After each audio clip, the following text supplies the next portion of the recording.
Good evening and welcome to the Buck Stops here. India has the uncomfortable honour of being one of the most polluted countries in the world. 13 Indian cities top the list and the national capital prominently on it. An alarming number of school children have asthma or other respiratory disorders. In spite of efforts to enforce guidelines for industry, the use of cleaner fuel or encourage public transport, nothing seems to work, nothing seems to help. The Prime Minister's Swachh Bharat campaign to help clean up the filth that surrounds us received much support when it was launched. But do we as citizens treat pollution only as a problem of government and governance? What will it take for all of us to shake out of our apathy?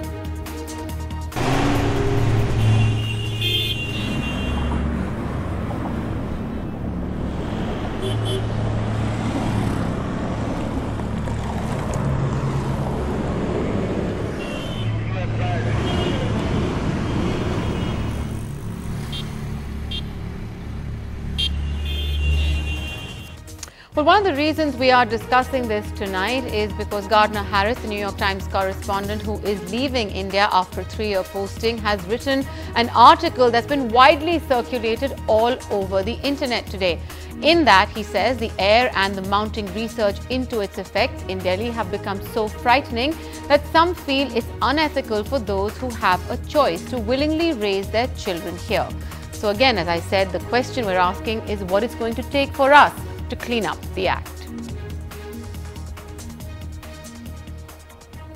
Well, Gardner Harris joins us in the studio to talk about why he wrote that piece, but also with us from the Centre for Science and Environment, Chandrabhushan is here. We have senior commentator in Delhi, Padma Rao, joining us. And from the Congress, Salman Soz, from the BJP, Sambit Patra, because once again we're referring to the Prime Minister's Swachh Bharat campaign as well, and where Delhi figures on this. But I want to start with you, Gardner. You were here for 3 years, and you say you're asking yourself some tough ethical questions of why you chose to stay on.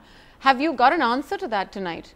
I don't. I think these questions are really hard for all of us. You know, at what point do you, we're talking about a very small slice of people, let's be clear. For the vast majority of Delhiites, the 25 million people who are Moving here. out is not an option. They cannot go anywhere. And I've written again and again and again about the problems that they face. The fact that Indians have the worst lung function in the world. The fact that these levels of pollution cause untold problems. You know, right. My story was about my son's respiratory distress, but in fact, what air pollution really does is cause heart attacks and strokes. So if you have a family member who's had a heart attack or a stroke in the last few years, you can be sure that Delhi's air pollution probably had something to do with it. So you're talking about a personal story, but placing it onto a wider canvas. Sambit Patra, I want to actually ask you to open this debate tonight because, you know, when the Prime Minister launched the Swachh Bharat campaign, there was a lot of public support coming out for it because there is some cognizance amongst all of us in the country. And we here at NDTV consistently do campaigns to raise awareness about pollution. But is that message really as effective as the government would like it to be? What kind of participation is the government looking for?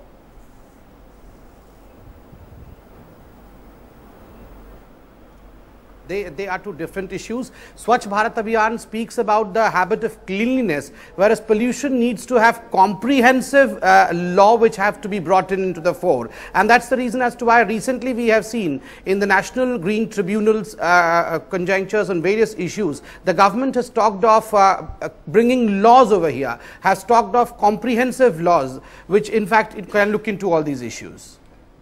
Okay, so you're saying there are two different issues. Chandrabhushan, do you agree with the fact that the campaign to clean India and the fight against pollution should be kept separate as far as government and governance is concerned, and also what we as citizens should see as our role in this entire effort? If you have the law is meant to make sure that the citizens follow certain guideline and participate to make sure that the law is implemented. As far as laws are concerned, we have all the laws in the world. Okay, if we really want to clean the city, we have the law to make sure that the city air is clean. We have one of the most stringent ambient air quality standards in the world. We have very stringent air pollution norms for industries. In fact, just few weeks back, Government of India came out with much more stringent norms for power plants. So I don't think laws are a problem, and we need more laws to make sure that our air is clean. I think the issue is that we don't have a plan. Okay, CNG came about few years back. It was a techno fix, frankly, a very quick techno fix which gave us result. We don't have a plan. This government, 1 year of NDA government has not come out with a plan. Right. 100 days of AAP government has not come out with a plan. And this Even is not about Chief Delhi. Minister has had to leave town for his own for 10 days. And please, Gardner has written about the rich of India. The rich have the option to leave and the expats have the option to leave. The air pollution problem is much more in class 1, class 2 cities, and the poor suffer. The rich pollute and the poor suffer. I think that's something we have to take into consideration. Salman, come in on this, because you know Chandrabhushan has referred to the CNG effort, for example, that was done years ago in Delhi, a techno fix. But you know, while that may have had some immediate short-term results, we're looking at back to square one today, really, and pollution levels to such alarming levels that they were before when CNG even came in. Well, Maya, first, I want to take a bit of a broader perspective. Yeah. I welcome Gardner's article. I don't think India has to be defensive about this article or about these 13 most polluted cities out of 20. I don't think we have to be defensive, because this is not just India's problem. I think what Gardner wrote about, it's his personal experience, and everybody may start mocking India. But the fact of the matter is that India is still a developing country. It's an emerging market. We have a long way to go.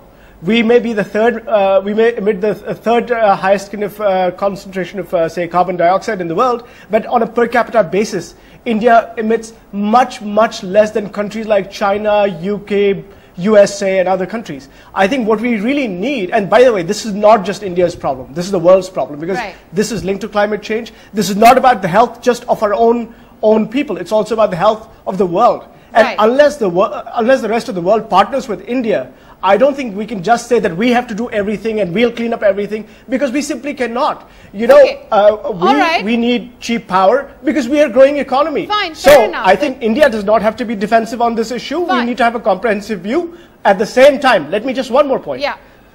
We have certain environmental laws, we need to implement them, but I fear what the Modi government is contemplating is something that is unheard of in even developed countries. They're talking about self-regulation of emissions by industrial units, which would be a disaster for this country. It would be a disaster for the world. Okay, all right. We'll get into the emissions and the regulations in just a minute. But Padma, I want you to come in on this, because, you know, Salman Soz is saying that it needs a wider perspective, and sure, that's fine. It does need international collaboration. There are we can sit here and compare Indian statistics versus statistics in China or any other part, Mexico, wherever you want to look at. But really, you know, they're two different things, or two wrongs in a sense don't make a right. What do you, in your opinion, since you're such an active voice on what citizens' efforts should be about, what do you think we should be taking away today when you have the New York Times reporter writing this kind of a piece? You know, for all of us who've lived our entire lives in Delhi, what does it tell us? Okay, Maya. See, I'd like to say straight off that I was told that the subject of your discussion is going to be Gardner Harris's story in the New York Times. And I do have some pretty strong views on the story. Right. Not on Gardner. I don't know him personally. Now, if you just, you know, allow me to finish what I'm saying. My problem is not, as one of the speakers, I have very bad audio, I'm sorry, so I haven't been able to catch every word. But one of the speakers said that, you know, there's no need for us to go on the defensive because of this article. No, we're not going on the defensive. My problem is not with Gardner being a foreigner writing a story on our pollution. How dare he? That's not the question.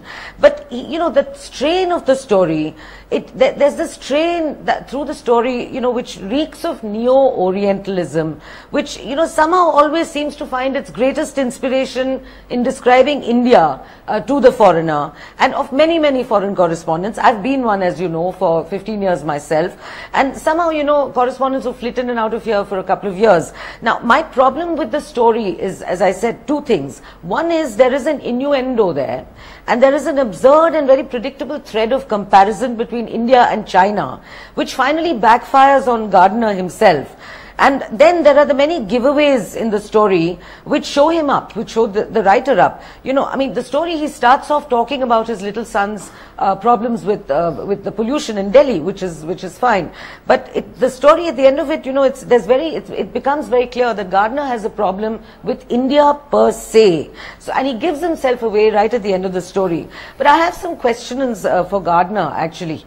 Gardner, you know, the footnote says that you completed 3 years in India and you're about to leave. I mean, that means you arrived in 2012. Now, you know, you list all the good research that you did before you came to India. You read about the insistent beggars, you read about the terribly high temperatures, you read about the endemic dengue, and they all freaked you out. I'm wondering, you know, in 2012, pollution was at its worst. It was, the Wall Street Journal wrote about it, the international media, I was with the international media, we were writing about it, and I'm amazed and astounded that you were moving to India despite the endemic diseases, despite the insistent beggars, and without having read a word in the Wall Street Journal itself on pollution on the pollution levels in Delhi. You know, now let's be honest, Gardner. You know, why don't you say that to your employer? Maybe you couldn't, but the real truth is that most of you guys come here because you can afford a cushy lifestyle, the dollar goes a longer way. I have no problems with that, but let's be honest with it. We've got your question. Let Gardner very quickly respond before we actually go back to the topic of discussion as well. Go ahead. Respond to neo-colonialism? I mean, it's all a little silly. I mean, I actually didn't know about the air pollution. I'm sorry, Padma, but I wasn't reading your stuff. Yeah.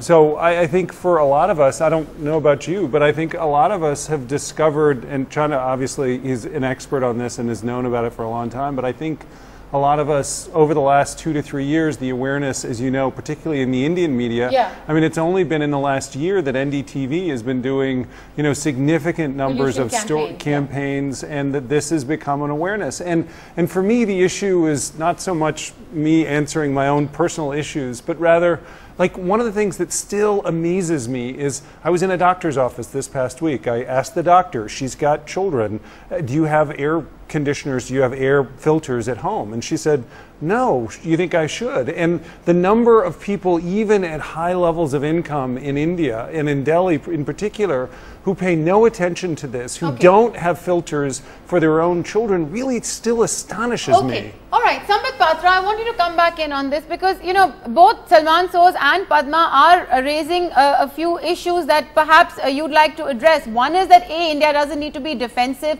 about the larger issue of pollution, and B, the point Padma is making, in a sense, saying that, look, we know what these problems are. It doesn't need someone from the outside to come in and tell us today. Do you agree with both views?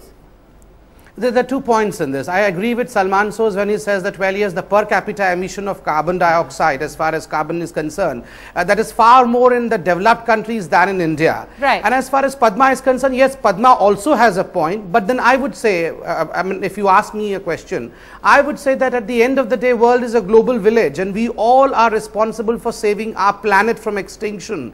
And this is not about India or America. They may be even having, I do not know whether Gardner has any kind of intention to all this, has a clandestine intention to all this. I would not know that, even if he has one, and he points towards the fact that there is pollution as a problem in Delhi, then I believe we should wake up and we should work towards it, because as was projected recently in an article, that 40% of children in Delhi are unable to meet the standards of the lung test, and I believe this is a wake-up call everywhere, not only in Delhi, it may be in Beijing also. We had seen in China in 2013 the smog problem and how China addressed that. They had to close down, they had to shut down some of their most important industries. Okay, all right, Padma, we'll just come to you in a second. Chandrabhushan, just come in on these points, because, you know, really this is our problem. It doesn't matter what the rest of the world is saying or not saying to us about this, about India's statistics. We live and breathe those statistics every day. Yeah, it doesn't matter. I think, you know, what Gardner has written is something which is being written by, you know, a lot of us, all of us, for the past 7-8 years. Okay, and before that, I think Center for Science and Environment started talking about it in 1990s. So I'm not absolutely not defensive about what Gardner has written. In fact, our tradition says that he is the best friend who tells us in front of our face what is our problem.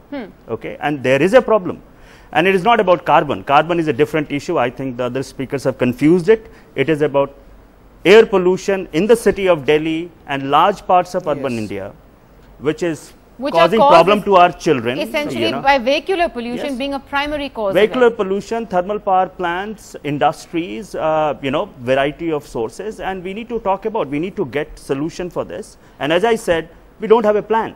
Right. Whatever we have right now is some NGT judgment which comes almost as a fiat, okay, some government action which never gets implemented, okay. And I think he makes an important point. I do not agree with one point that rich can move out. Okay, right. That's what Gardner is saying. If you are rich, you have option, you move out. One of the reasons why this city's water has remained polluted, because the rich of the city has bought a solution for that. We all have a water treatment plant in our kitchen. Yeah. Therefore, we are not demanding clean water. Yeah. If everyone has air purifier in our house, we then will we also won't not demand clean air.